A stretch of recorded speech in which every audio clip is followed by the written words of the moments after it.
কত ভুল আপনি করেছেন, কত অন্যায় আপনি করেছেন, কত পাপ আপনার হয়েছে, কত মিথ্যা আপনি বলেছেন, কয় ওয়াক্ত নামাজ ছেড়েছেন, কয় লাখ টাকা ঘুষ খেয়েছেন, কত যৌতুক আপনি খেয়েছেন, কত মিথ্যা আপনি বলেছেন। আপনার পাপ যত বড় হোক, যত বিশাল হোক, যত বেশি হোক, আল্লাহর দয়ার পরিসীমা তার চাইতেও বড়। আপনার পাপ, আপনার অন্যায়, আপনার জুলুমগুলো যদি হয় খালের পানির সমান, বিলের পানির সমান, আল্লাহর দয়া সাগরের পানির সমান। আপনার পাপ যদি হয় সাগরের পানির সমান, আল্লাহর দয়া মহাসাগরের পানির সমান। আপনার পাপ আর অন্যায় যদি হয় পাহাড়ের সমান, আল্লাহর দয়া আকাশের সমান। আপনার পাপ যদি হয় আকাশের সমান, আল্লাহর দয়া আরশের সমান। এজন্য আল্লাহ বললেন, ইয়া আইয়ুহাল্লাযীনা আমানু তুবু ইলাল্লাহি তাওবাতান নাসুহা। ও আমার গোলাম, তুই তোর নিজেরে যত বেশি ভালোবাসিস তার চেয়েও আমি তোরে বেশি ভালোবাসি। তোর বাবা মা তোরে যত বেশি ভালোবাসে তার চেয়েও আমাদেরকে বেশি ভালোবাসে কে? আল্লাহ বললেন, ভালোবাসারে তৈরি করার পরে আমি 100 টুকরা করলাম। চিল্লায় বলেন, কয় টুকরা? 99 টুকরা ভালোবাসা আমি আল্লাহ নিজের মধ্যে রেখে দিলাম। 1 টুকরা ভালোবাসা গোটা বিশ্বের সবার মধ্যে আমি ভাগ করে দিলাম।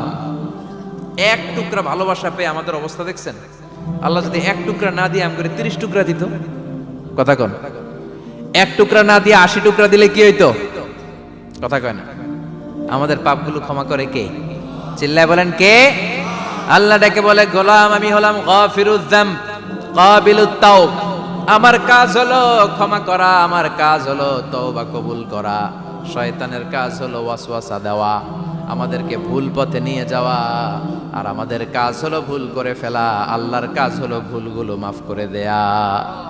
আল্লাহ ডেকে বলে, গোলাম তোরা যদি ভুল না করতি, তোরা যদি পাপ না করতি, তোরা যদি অন্যায় না করতি, তোদেরকে ধ্বংস করে দিয়ে এমন একটা জাতি আমি এই দুনিয়ার বুকে তৈরি করতাম যারা সকালবেলা ভুল করে দুপুরে মাফ চাইতো, দুপুরে ভুল করে রাত্রে মাফ চাইতো, আজকে ভুল করে আগামীকাল মাফ চাইতো। আর আমি আল্লাহ গুনাহগুলো তাদের সব ক্ষমা করে দিতাম।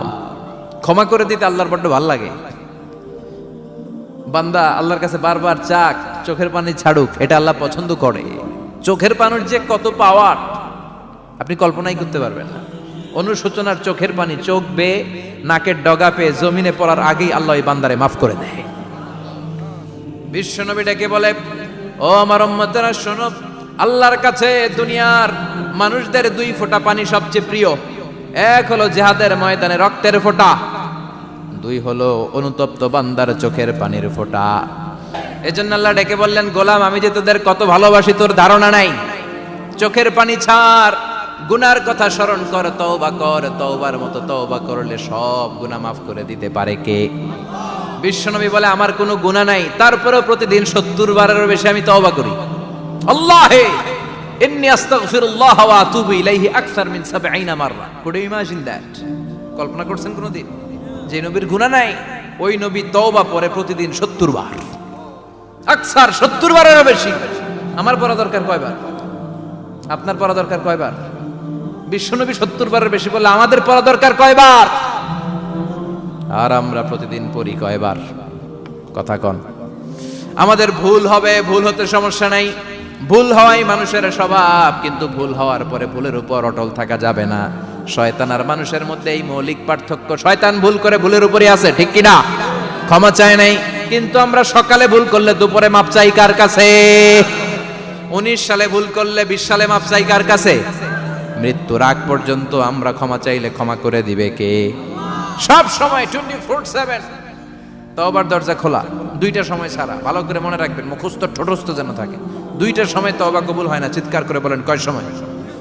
1 হলো বাদাল গারগারা, গারগারানি যখন আসে, মালাকুল মাউত যখন চলে আসে, মালাকুল মাউতরে যখন দেখে ফেলবেন তখন তওবা কবুল হবে নাকি? কথা কন। আল্লাহ বলে সময় শেষ, তার মানে বাদাল গারগারা তওবা কিন্তু আর কবুল হয়। এই হলো একটা। নাম্বার 2, বাদা তুলুই শামস মিন মাগরিবিহা। প্রতিদিন চাঁদোলাতে সূর্য কোন দিক দিয়ে ওঠে? কথা কয় না? পূর্ব দিকে। কিয়ামতের আগ দিয়ে সূর্য আর পূর্ব দিকে উঠবে না, পশ্চিম দিক থেকে উঠবে। যেদিন প্রভাতে পশ্চিম দিক থেকে সূর্য উঠবে, ওই দিন থেকে তওবার দরজাটারে বন্ধ করে দিবে কে? তার আগ মুহূর্ত পর্যন্ত জীবনে যত গুনাহ করেছি, অন্যায় করেছি, চোখের পানি ছেড়ে ক্ষমা চাইলে ক্ষমা করবে কে? শয়তান আল্লাহরে চ্যালেঞ্জ দিছে, আল্লাহ তুমি আমারে জাহান্নামে পাঠাবা, আমিও তোমার বান্দা করে লয়ে একসাথে জামাতে ঢুকমু। একা ঢুকবো না, একা যাব না, তোমার বান্দাদেরকে সবগুলারে জাহান্নামী বানায়া তারপরে ঢুকমু। তোমারে চ্যালেঞ্জ দিলাম, একটারও জান্নাতে ঢুকাইতে পারবা? আল্লাহকে তুই আমার চ্যালেঞ্জ দিলি? আমি তো সব রাজার বড় রাজা, মহারাজা, আমারে চ্যালেঞ্জ দেশ, এত সাহস পাইলি কই? তুই আজীবন ওয়াসওয়াসা দিয়ে পাপ কাজ করাবি, একদিন তাফসীর মাহফিলে এসে আমার বান্দা ক্ষমা চাবে, আমি মাফ করে দেবো, তুই কি করবি? আজীবন অন্যায় করবে, আজীবন পাপ করবে, জুলুম করবে, একদিন চোখের পানি ছেড়ে আমার কাছে কান্নার মতো কান্না করলে আমি সব গুনাহ মাফ করে দেব। এজন্য আল্লাহ বললেন, ইয়া আইয়ুহাল্লাযীনা আমানু তুবু ইলাল্লাহি তাওবাতান নাসুহা। ভুল করেছো, তওবা করো, মাফ করবে কে? সাইয়েদনা আদম আলাইহিস সালাম ভুল করলেন, দুনিয়ায় এসে শত শত বছর কাঁদলেন, কিন্তু ক্ষমা হয় না। আল্লাহরে বললেন, আল্লাহ কি করলে ক্ষমা পাবো বলো? ফাতালাক্কা আদামু মির রাব্বিহি কালিমাতিন ফাতাবা আলাইহি। আল্লাহ বললেন, ও আদম, তোমারে কিছু কালেমা শিখায় দেই, এই কালেমাগুলো দিয়ে আমার কাছে দোয়া করো, ক্ষমা করে দেব। আল্লাহ শিখায় দিলেন, ও আদম, দুই হাত তুলে চোখের পানি ছেড়ে আমার কাছে পড়ো, রব্বানা, পড়েন, রব্বানা যালামনা আনফুসানা ওয়া ইল্লাম তাগফির লানা ওয়া তারহামনা লানাকুনান্না মিনাল খাসিরিন। এটা শিখাই দিয়েছিল আল্লাহ। আল্লাহ, আমি জুলুম করেছি, অন্যায় করেছি, ভুল করেছি, পাপ করেছি, তুমি যদি ক্ষমা না করো, ক্ষমা করার কেউ নাই, ঠিক কি না? আমরাও পাপ করলে এই দোয়াটা পড়ার দরকার আছে না নাই? 5টা শর্ত সাপেক্ষে আমাদের তওবা কবুল করবে কে? তওবা কবুল হওয়ার কিছু শর্ত আছে 5টা। কয়টা? চিৎকার মেরে বলতে হবে, তওবা কবুল হওয়ার শর্ত কয়টা? 1 নম্বরে হচ্ছে আল ইকরা, acknowledgement. You have to give the acknowledgement that you are the greatest sinner on earth. আপনাকে ঘোষণা দিতে হবে যে আপনি এই পৃথিবীর সবচেয়ে বড় পাপী। 1 নম্বর শর্ত, আপনি বলেন যে আল্লাহ, আমার চেয়ে বড় পাপী নাই, আকাশের নিচে জমিনের উপরে আমি সবচেয়ে বড় পাপী, এমন কোনো পাপ নাই যেটা আমি করি নাই, ঠিক কি না? 1 নম্বরে পাপের ঘোষণা দেন। 2 নম্বরে আন-নাদাম, নাদাম মানে repentance. You have to be repentant for what you have done. আপনাকে অনুতপ্ত হতে হবে, চোখের পানি ছাড়তে হবে, আল্লাহ আমি লজ্জিত, আল্লাহ আমি নাদান, আমি পিশাচ, আমারে মাফ করে দাও। তার মানে স্বীকার গেলেন কি অন্যায় করেছেন। 2 নম্বরে আপনি অনুতপ্ত হলেন। 3 নম্বরে স্টপ, যেই পাপ করতেছিলেন ওইটা থামান, stop what you have done, যেটা করতেছিলেন আগে থামান। আপনি সুদ খাইছেন, অনুশোচনা আসলো, মাফও চাইতেছেন, আবার সুদও খাইতেছেন, হবে? আপনি ঘুষ খেয়েছেন, তওবা শুরু করলেন, আবার ঘুষও খেয়ে যাচ্ছেন, হবে? থামেন, স্টপ। 3টা গেল। 4 number, to hate what you have done, ঘৃণা করতে হবে, যে পাপটা করেছেন মন থেকে ওই পাপটাকে ঘৃণা করতে হবে। 5 নাম্বার শর্ত হচ্ছে to determine that you never repeat this sin again in your life. আল্লাহর ওয়াদা দেন, কমিটমেন্ট দেন যে আল্লাহ আমার জীবনে পারতপক্ষে এই পাপ জীবনেও করব না। চিৎকার করে বলেন ঠিক কিনা?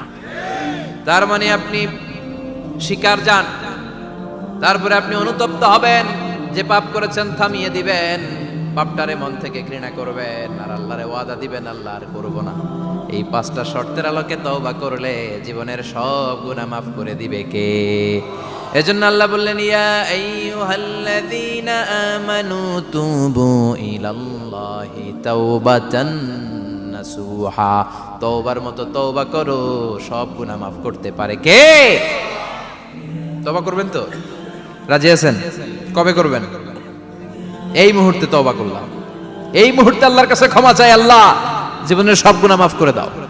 আমাদের দেশে তওবা করার জন্য হুজুর লাগে, কথা কন, পীর সাহেব হুজুর, বড় হুজুর, ছোট হুজুর, হাফেজ সাহেব লাগে না? হাফেজ সাহেব, ইমাম সাহেব, এদের ছাড়া নাকি তওবা হয় না। না, এটা ভুয়া কথা।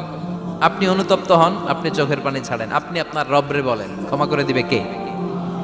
ইমাম সাহেব আসতে হবে শর্ত না, পীর সাহেব হুজুর এসে হুজুরের হাতে হাত রেখে তওবা পড়তে হবে শর্ত না। আপনার রবরে ডেকে চোখের পানি ছেড়ে ক্ষমা চান, ক্ষমা করবে কে? আর প্রতিদিন শতবার পড়তে থাকবেন আস্তাগফিরুল্লাহ। আওয়াজ করে সবাই পড়েন আস্তাগফিরুল্লাহ, আর জোরে পড়েন আস্তাগফিরুল্লাহ।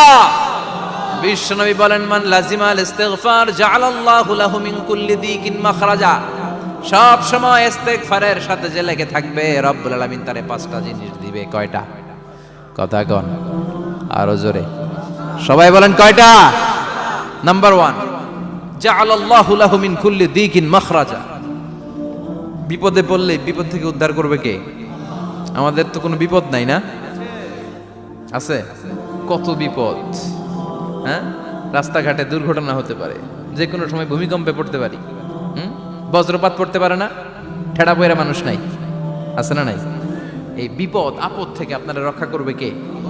যদি আপনি ইস্তেগফারের সাথে আঠার মতো লেগে থাকেন। কিসের সাথে? কথা বলেন। ইস্তেগফারের সাথে লেগে থাকতে পারলে 1 নাম্বার হচ্ছে বিপদে পড়লে আপনারে মুক্ত করে দিবে কে?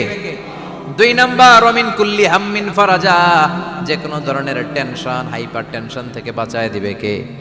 আমাদের তো টেনশন মেনশন নাই না? আছে? লাইফ নিয়ে টেনশন, বাঁচার টেনশন, মরার টেনশন, ক্যারিয়ারের টেনশন, রাস্তাঘাটে যানজট এটার টেনশন, পুলিশের দৌড়ানি, র্যাবের দৌড়ানি, বাড়ির ভাড়া, গ্যাস বিল, বিদ্যুৎ বিল, ছেলে মেয়েদের লেখাপড়া, কত টেনশন। এই সব টেনশন থেকে আপনারে মুক্ত করে দিবে কে?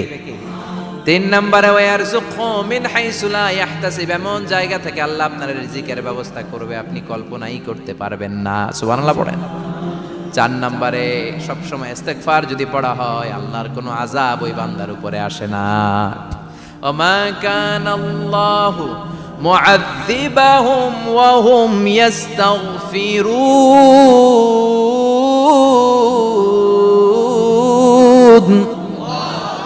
যতক্ষণ আমার বান্দা আমার কাছে ইস্তেগফার পড়তে থাকে, আমার কোনো আযাব বান্দারে পাবে না। যতক্ষণ ইস্তেগফার পড়বেন, আল্লাহর কোনো আযাব আপনার উপর আসবে না। 4টা গেল। 5 নাম্বার, বারবার ইস্তেগফার পড়লে রফিক ভাই আল্লাহ আপনারে মুস্তাজাবুদ দাওয়া বানিয়ে দিবে। দোয়া করা মাত্র কবুল করে নিবে কে? মুস্তাজাবুদ দাওয়া বুঝেন তো? মানে যিনি হাত তুলতে দেরি, কবুল হতে দেরি হয় না। বারবার ইস্তেগফার পড়ে দেখেন যে আপনার দোয়া কেমনে কবুল হয়। সবসময় ইস্তেগফার পড়লে আপনার দোয়াগুলোর এইভাবে কবুল করে নিবে কে? এই 5টা জিনিস পাবেন সবসময় যদি ইস্তেগফারের সাথে লেগে থাকেন। রাজি আছেন তো? এজন্য বিশ্বনবী সব সময় নামাজে সালাম ফেরানোর পরে পড়তেন আস্তাগফিরুল্লাহ। কি পড়তেন? 3 বার পড়তেন আস্তাগফিরুল্লাহ, আস্তাগফিরুল্লাহ, আস্তাগফিরুল্লাহ। পড়তে রাজি আছেন? ইস্তেগফারের অনেকগুলো আলফাজ আছে, সবচেয়ে ছোট ইস্তেগফার হচ্ছে এটা, আস্তাগফিরুল্লাহ, আস্তাগফিরুল্লাহ। আরো আছে আস্তাগফিরুল্লাহ আল্লাযী লা ইলাহা ইল্লা হুয়াল হাইয়ুল কাইয়্যুম ওয়া আতুবু ইলাইহি। বিশ্বনবী বলেন এই ইস্তেগফারটা যদি কেউ পড়ে, আত-তাওয়াল্লি মিন ইয়াউমিজ যাহাফ, যুদ্ধের ময়দান থেকে পালিয়ে আসা কবিরা গুনাহ। কি গুনাহ? কাফেরদের সাথে যুদ্ধ, আমি তাগড়া যুবক, তলোয়ার নিয়ে নেমেছি, আমার দেহের 1 ফোঁটা রক্ত থাকা পর্যন্ত আমি যুদ্ধ চালিয়ে যাব, আমি ফিরে আসতে পারবো না। আইনটা কার? ফিরে আসলে কবিরা গুনাহ। বিশ্বনবী বলেন যুদ্ধের ময়দান থেকে ফিরে এসেছে এরকম কবিরা গুনাহ অবলম্বনকারীও যদি আস্তাগফিরুল্লাহ আল্লাযী লা ইলাহা ইল্লা হুয়াল হাইয়ুল কাইয়্যুম ওয়া আতুবু ইলাইহি পড়ে, ওই কবিরা গুনাহকারীকেও ক্ষমা করে দিবে কে? পড়তে রাজি আছেন তো? আবার সাইয়েদনা আবু বকর বললেন, ইয়া রাসূলুল্লাহ আল্লিমনি দুআআন আদউ বিহি ফি সালাতি, এমন দোয়া আপনি আমারে শিক্ষা দেন যে এই দোয়াটা আমি নামাজে পড়তে পারি। বিশ্বনবী বললেন পড়ো, আল্লাহুম্মা ইন্নী যালামতু নাফসি যুলমান কাসীরান ওয়া লা ইয়াগফিরুয যুনুবা ইল্লা আনতা ফাগফিরলি মাগফিরাতাম মিন ইনদিক ইন্নাকা আনতাল গফুরুর রহিম। সুবহানাল্লাহ পড়েন। এটাও ইস্তেগফার। আমরা এটার বলে দোয়া মাসুরা, সালাম ফেরানোর আগে পড়ি না? যেখানেই ক্ষমা চাওয়ার কথা আছে ওইটারই কি বলে? ইস্তেগফার। আল্লাহুম্মা ইন্নী যালামতু নাফসি, আল্লাহ জুলুম করেছি, যুলমান কাসীরা, অনেক জুলুম, ওয়ালা ইয়াগফিরুয যুনুবা ইল্লা আনতা, তুমি ছাড়া এই গুনাহ ক্ষমা করার তো কেউ নাই। ফাগফিরলি মাগফিরাতাম মিন ইনদিক, তোমার দয়ায় আমারে ক্ষমা করে দাও। ইন্নাকা আনতাল গফুরুর রহিম, তুমি হলা ক্ষমাশীল। ঠিক কি না? এটাও ইস্তেগফার, এটাও পড়বেন। আর এই সব ইস্তেগফারের শ্রেষ্ঠ ইস্তেগফারের নাম সাইয়্যিদুল ইস্তেগফার। যত ইস্তেগফার হতে পারে এর মধ্যে সবচেয়ে শ্রেষ্ঠতম ইস্তেগফার নাম কি? কথা কন। বুখারীর বর্ণনা, শাদ্দাদ ইবনে আউস রাদিয়াল্লাহু তাআলা আনহু বর্ণনা করেন, এই সাইয়্যিদুল ইস্তেগফার দিনের বেলা যে পড়বে ওই দিনে মারা গেলে সে জান্নাতি। এই সাইয়্যিদুল ইস্তেগফার রাতের বেলা যে পড়বে ওই রাতে যদি ইন্তেকাল হয় ওই লোকটা জান্নাতি। মুখস্থ আছে না? কার কার মুখস্থ হাত তোলেন। মাশাআল্লাহ, তাবারাকাল্লাহ, মাশাআল্লাহ, মাশাআল্লাহ।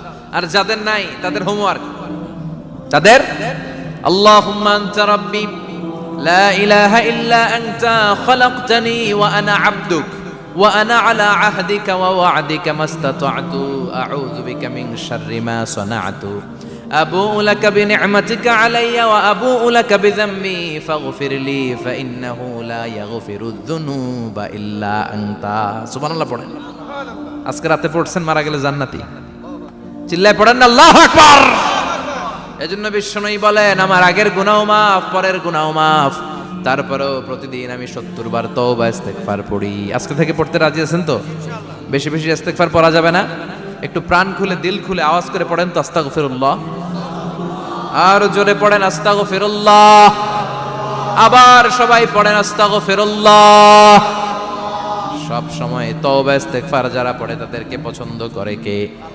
সব সময় জিকির করে করে জিহ্বাটারে যারা ভিজিয়ে রাখে তাদেরকেও পছন্দ করে কে? আল্লাহ বলেন, ওয়াজকুর রাব্বাকা ফি নাফসিকা তাদাররুআন ওয়া খীফাতান ওয়া দুনাল জাহরি মিনাল কওলি বিল গুদুবি ওয়াল আসাল ওয়া লা তাকুম মিনাল গাফিলিন। সুবহানাল্লাহ পড়েন। আল্লাহ বলেন, ওয়াজকুর রাব্বাকা ফি নাফসিক, আল্লাহরে মনে মনে ডাকো। তাদাররুআন ওয়া খীফা, আল্লাহর জিকির করতে আল্লাহ বলেছেন ফি নাফসিক। বুঝতেছেন না অর্থ? ফি নাফসিকা, মনে মনে আল্লাহর জিকিরটা করো। তাদাররুআন ওয়া খীফা, তাদাররুআন মানে বিনয়ের সাথে, with full of humility, submission and humbleness, বিনয়ের সাথে আল্লাহরে ডাকো। আবার হাদিসে কুদসিতে আল্লাহ বলেন, ফাইন যাকারানি ফি নাফসি যাকারতুহু ফি নাফসি, আমার বান্দা যদি একা একা আমার জিকির করে, আমি আমার বান্দারে একা একা স্মরণ করি। ওয়া ইন যাকারানি ফি মালাইন যাকারতুহু ফি মালাইন খায়রিম মিনহু, এরকম মহা সম্মেলন করে যদি কেউ আমি আল্লাহর জিকির করে, আমি এর চেয়েও বড় মহা সম্মেলন ফেরেশতাদেরকে নিয়ে করে আমার বান্দারে স্মরণ করি। ওয়া ইন তাকাররাবা ইলাইয়া শিবরান তাকাররাবতু ইলাইহি যিরাআন, আমার বান্দা যদি আমার দিকে এক বিঘত আসতে চায়, আমি আমার বান্দার দিকে এক হাত এগিয়ে যাই। আমার বান্দা যদি আমার দিকে এক হাত আসতে চায়, আমি আমার বান্দার দিকে 2 হাত যাই। ওয়া ইন আতানি ইয়ামশি আতাইতুহু হারওয়ালা, আমার বান্দা যদি আমার দিকে হেঁটে হেঁটে আসতে চায়, আমি আমার বান্দার দিকে দৌড়ে দৌড়ে যাই। সুবহানাল্লাহ পড়েন। এজন্য বিশ্বনবী বলেন, লা ইয়াজালু লিসানুকা রাতবাম মিন যিকরিল্লাহ, আল্লাহর জিকির দিয়ে জিহ্বাটারে ভিজিয়ে রাখবা। কার কথা? চিল্লায় বলেন কার কথা? সবসময় আল্লাহর জিকির করতে রাজি আছেন তো? সবচেয়ে শ্রেষ্ঠ জিকির বিশ্বনবী বললেন, আফদালু যিকরি লা ইলাহা লা ইলাহা লা ইলাহা ইল্লাল্লাহু মুহাম্মাদুর রাসূলুল্লাহ সাল্লাল্লাহু। সাইয়েদনা ইসমাঈল আলাইহিস সালামকে মরুভূমির মধ্যে রেখে উনি দৌড়াদৌড়ি করলেন, পানি নাই, পানির অভাব, দৌড়ে আসলেন। এসে দেখে সাইয়েদনা ইসমাঈল আলাইহিস সালামের পায়ের ধাক্কায় জমজমের পানি বের হতে শুরু করছে, কল কল কল কল করে আওয়াজ। সাইয়েদনা ইব্রাহিম, ইসমাঈল, হাজার এরা আরবি ভাষা জানতেন না, এরা সুরিয়ানি ভাষার মানুষ ছিলেন। কোন ভাষা? সুরিয়ানি ভাষা। তো পানি দেখে হাজার খুব অবাক, কিরে এত সুন্দর পানি, এই পানি তো মরুভূমির বালিতে লেগে সব শুকিয়ে যাবে। পানি যাতে না শুকায় উনি বালি চারদিক দিয়ে উঁচু করে এরকম বাঁধ দিতে লাগলেন।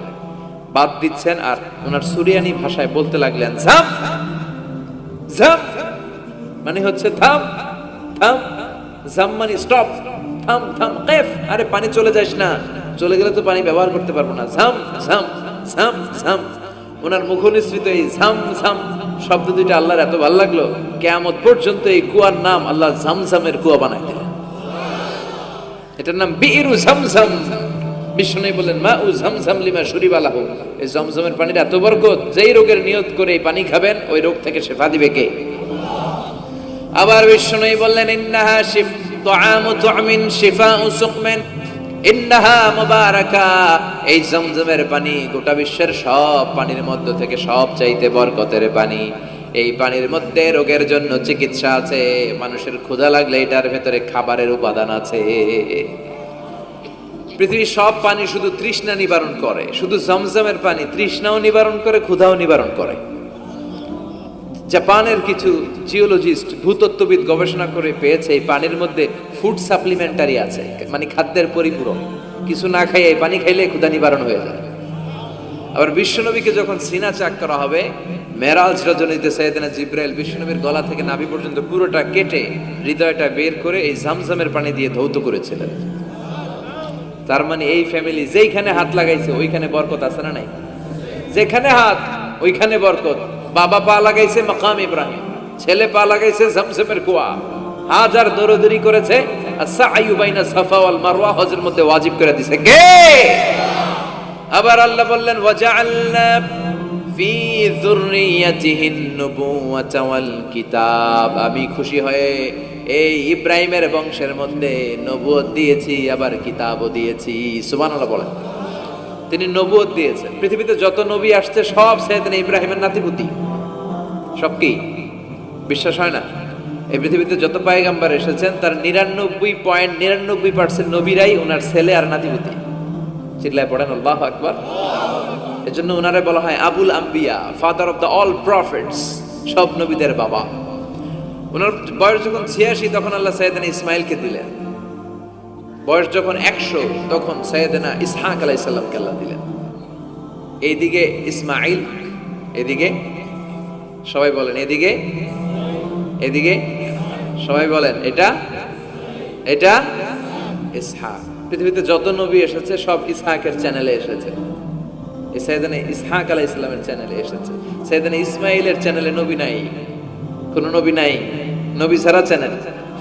আর এখানে যত হাজার হাজার লক্ষাধিক নবী এসেছে সব নবী ইসহাক আলাইহিস সালামের চ্যানেলে যারা এসেছে সব নবীরা অন্যান্যদেরকে বলে যাইতো, তার উম্মতকে বলে যেত যে সবশেষে একজন নবী আসবে, তিনি হবেন সর্বশ্রেষ্ঠ নবী, তিনি হবেন সর্বশ্রেষ্ঠ নবী।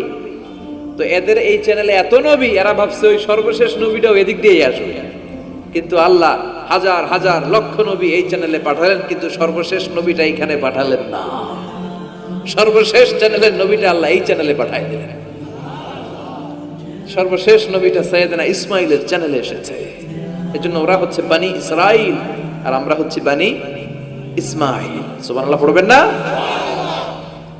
উনার ধর্ম, উনার চেইন থেকে ইহুদিবাদ, খ্রিস্টবাদ, ইসলাম, এই তিন ধর্মের জন্ম। ইহুদিবাদও আল্লাহর দেয়া ধর্ম, খ্রিস্টবাদও আল্লাহর দেয়া ধর্ম, কিন্তু আল্লাহর দেয়া শরীয়তের উপর ওরা অবশিষ্ট থাকে নাই, থেকেছে শুধু ইসলাম। ঠিক কিনা? এজন্য আমরা প্রত্যেক নামাজে পড়ি গায়রিল মাগদুবি আলাইহিম ওয়ালাদ-দাল্লিন। ও আল্লাহ, গায়রিল মাগদুব, যাদের উপর তোমার রাগ ক্রোধ, তাদের পথ আমরা চাই না, ওরা হলো ইহুদিরা। ওয়ালাদ-দাল্লিন, আর যারা ভ্রষ্ট তাদের পথও চাই না, এরা হলো নাসারারা। তিন ধর্মের গোড়া সাইয়েদনা ইব্রাহিমের সাথে লেগেছে। এজন্য এই তিন ধর্মকে একসাথে বলে কম্পারেটিভ রিলিজিয়ন, তুলনামূলক ধর্মতত্ত্বের ভাষায় অ্যাব্রাহামেটিক ফেইথ। কি বলে? অ্যাব্রাহামেটিক ফেইথ বলে। এজন্য ওনাকে বলা হয় আবুল আম্বিয়া। সব নবীরা এই চ্যানেলে এসেছে, তার মানে সব নবী সাইয়েদনা ইব্রাহিমের নাতিপুতি। আবার এই প্রতিটা নবীর জন্য আল্লাহ তাআলা আকাশ থেকে কিতাব নাজিল করেছেন। চিল্লায় বলেন ঠিক কিনা? আল্লাহ বলে ইব্রাহিম তোমারও আমি কিতাব দিলাম। সাইয়েদনা ইব্রাহিম আলাইহিস সালামের উপর কিতাব আছে না নাই? ওই কিতাবের নাম কি? কে পারে? ইন্না হাযা লাফিস সুহুফিল উলা সুহুফি ইব্রাহিম ওয়া মূসা। সুহুফি ইব্রাহিম, সাইয়েদনা ইব্রাহিমকে আল্লাহ তাআলা সহিফা দান করেছেন। চিল্লায় পড়েন আল্লাহু আকবার। আবার এই নবীর নামে আল্লাহর কোরআনে একটা সূরা আছে না নাই? কথা কন, কি নাম সূরা? সূরা আলিফ লাম রা। কিতাবুন আনজালনাহু ইলাইকা লিতুখরিজান নাসা মিনাল যুলুমাতি ইলান নূর। সুবহানাল্লাহ পড়েন। আলিফ লাম রা। I have revealed this holy and sacred book unto you in order to lead the mankind out of darkness into the light. ও নবী, আমি এই কিতাবকে আপনার কাছে পাঠিয়েছি অন্ধকারাচ্ছন্ন মানুষগুলোকে অন্ধকার থেকে আলোর দিকে নিয়ে যেতে। এই কোরআনের ভেতরে আলো আছে না নাই? সবকিছুর সমাধান আছে না নাই? সমাধান চাও যদি জীবনে মরণে, ফিরে যাও খুঁজে নাও, চোখ রাখো কোরআনে। সুবহানাল্লাহ পড়েন। চোখ রাখবেন কোথায়? নাকি মোবাইলে, না টিভিতে, না এটিএন বাংলার পর্দায়? আসিতেছে আগামী শুক্রবার রঙিন পর্দায়, চোখ রাখুন এটিএন বাংলায়। এটিএন বাংলায় চোখ রাখবেন। কই রাখবেন? সমাধান চাও যদি জীবনে মরণে ফিরে যাও, খুঁজে নাও চোখ রাখো কোরআনে, ঠিক কি না? If you want the solution this dunya and akhira, go back, have a look to the holy Quran. সুবহানাল্লাহ পড়েন। কি নবী আল্লাহ বানালেন, ওই নবীর নামে আল্লাহ একটা সূরা দিলেন। আবার আল্লাহ বললেন, ও দুনিয়ার মুসলমানেরা শোনো, তোমাদেরকে মুসলমান বলে নাম করেছে সাইয়েদনা ইব্রাহিম, ঠিক কি না? আবার এই নবী সাধারণ কোন নবী নয়, এই নবী হলো তোমাদের জাতির পিতা। আমাগো জাতির পিতা কেডা? কথা কর আরো জোরে, সবাই মিলে বলেন, মিল্লাত আবিকুম ইব্রাহিম হুয়া সাম্মাকুমুল মুসলিমিন। মিল্লাত আবিকুম ইব্রাহিম, তোমাদের জাতির পিতার নাম, আমাদের জাতির পিতার নাম ওয়া সাম্মাকুমুল মুসলিমিন, তিনিই তোমাদেরকে মুসলমান নামকরণ করেছেন। আবার আল্লাহ বললেন, আসলিম ইব্রাহিম, তুমি সবাইরে মুসলমান বানাও, আগে নিজে মুসলমান হও। আসলিম ক্বালা আসলামতু লিরাব্বিল, ও ইব্রাহিম তুমি মুসলমান হও বলার সাথে সাথে ইব্রাহিম বলে, আল্লাহ দেরি নাই, আমি মুসলমান হয়ে গেলাম। ইহুদিরা দাবি করতো সাইয়েদনা ইব্রাহিম নাকি ইহুদি, নাউজুবিল্লাহ পড়বেন না? খ্রিস্টানরা দাবি করতো সাইয়েদনা ইব্রাহিম নাকি খ্রিস্টান। আল্লাহ বলে, মা কানা ইব্রাহিমু ইয়াহুদিয়াও ওয়ালা নাসরানিয়াও ওয়ালাকিন কানা হানিফাম মুসলিমা। আল্লাহ বলে, আমার ইব্রাহিম ইহুদি নয়, আমার ইব্রাহিম খ্রিস্টান নয়, আমার ইব্রাহিম পাক্কা মুসলমান। হানিফান মুসলিমা, পাক্কা মুসলমান, ওনার ইসলামে কোনো সন্দেহ। এজন্য আল্লাহ খুশি হয়, ওনার একটা উপাধি দিলেন, উপাধিটা হলো লা হালিম। ইন্না ইব্রাহিম লা হালিমুন আওয়াহুম মুনিব, আমার ইব্রাহিম সহনশীল, আমার ইব্রাহিম ভদ্র। সুবহানাল্লাহ বলেন। আমাদের বাংলাদেশে আমাদের মুসলমানদের মধ্যে এটার সবচেয়ে বড় অভাব, সহনশীলতা আমাদের নাই। কথা কর, নিজে যেটা বুঝি ওইটাই। আমি তাবলীগ করি, আমি মনে করি আমি হক, বাকি সব বাতিল। এই সমস্যাগুলো বাগেরহাটে আছে না নাই? হ্যাঁ, আমি যদি জামাত ইসলাম করি, আমি মনে করি আমি হক, বাকি একটা দলরও আমি হক বলতে চাই না। আছে না এরকম? আমি আহলে হাদিস, সো আমি হক, আর বাকি যা আছে সব বাতিল। আমি কওমি, তো আমি ভালো, আলিয়া সব খালিয়া। কথা কর। আবার আমি আলিয়া, আমি ভালো, কওমিয়া সব শেষ। এই ঠেলা ঠেলে এই দেশে আছে না নাই? এক ইসলাম, এক নবী, এক কোরআন, এরপর সহনশীলতা নাই। সে অন্য নেশাবে পড়ুক, সে অন্য মতদর্শের হোক, সে তো আমার ভাই। সবচেয়ে বড় পরিচয়, সেও মুসলিম, আমিও মুসলিম। এই চিন্তাটুকু নাই। আল মুমিনুনা ইখওয়া, ব্রাদারহুড, ভ্রাতৃত্বের এই বন্ধনটা আমাদের মধ্যে নাই। আমরা একে অপরকে গালিগালাজ করতে দেরি করি না, একটু চিন্তা করি না। কাফের বলে ফতোয়া দিতেও দেরি করি না। কথা কন, ফতোয়া আছে না নাই? কয় তুই কাফের 10 কারণে, তুই কাফের 20 কারণে, তোর দাদা কাফের, তোর নানা কাফের, তোর পীর সাহেব হুজুর কাফের, আছে না নাই? তোর এই কাফের পীর সাহেব মারা গেলে এই পীর সাহেবের যে কবরে শোয়ানো হবে, ওই কবরের উপরে যে ঘাস উঠবে, ওই ঘাস যে গরু খাবে, ওই গরুর যে দুধ খাবে, ওইটাও কাফের। আছে না নাই? খালি ফতুয়াবাজি। আল্লাহ বললেন, আমার ইব্রাহিম ফতুয়াবাজি করে নাই। ইন্না ইব্রাহিম লা হালিমুন আওয়াহুম মুনিব, আমার ইব্রাহিম ছিল সহনশীল, ভদ্র একজন নবী। চিৎকার করে বলতে হবে, ঠিক কি না? আবার আল্লাহ বললেন, আমার ইব্রাহিমকে আমি খলিল উপাধি দিয়েছি। ইত্তাখাযাল্লাহু ইব্রাহিমা খলিলা, আল্লাহ বললেন গোটা বিশ্বের মধ্যে থেকে কাউরে আমি খলিল বলে গ্রহণ করি নাই, একমাত্র ইব্রাহিমকে ছাড়া। ইব্রাহিম আলাইহিস সালামকে ছাড়া কাউরে আল্লাহ খলিল বানাইছে? খলিল মানে বন্ধু, খলিল মানে, সবাই বলেন খলিল মানে। সাইয়েদনা ইব্রাহিমকে বানাইছেন খলিল, আর বিশ্বনবীকে বানাইছেন হাবিব। বিশ্বনবীর কি বানাইছে? আর সাইয়েদনা ইব্রাহিম খলিল। বাপ বেটা, একজন খলিল একজন হাবিব। বাপ কা বেটা সিপাহী কা ঘোড়া, কুছ না হতো থোড়া থোড়া, ঠিক কি না? বাপ ভালো তার বেটা ভালো, তাই মা ভালো তার ঝি, গাই ভালো তার দুধ ভালো রে, দুধ ভালো তার ঘি। বাবা যদি ভালো হয় ছেলে ভালো, মা যদি ভালো হয় মেয়ে ভালো, গাই যদি ভালো হয় দুধ ভালো, দুধ ভালো তো ঘি ভালো। কথা বলেন। যেমন বাপ তেমন বেটা। বাবা হলেন খালিল, ছেলে হলো হাবিব। খালিল মানেও বন্ধু, হাবিব মানেও বন্ধু।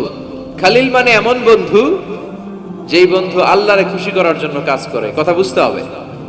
খালিল মানে এমন বন্ধু যেই বন্ধু আল্লাহরে খুশি করার জন্য কাজ করে। আর হাবিব মানে এমন বন্ধু যেই বন্ধুরে খুশি করার জন্য আল্লাহ নিজেই কাজ করে। কার দাম বেশি?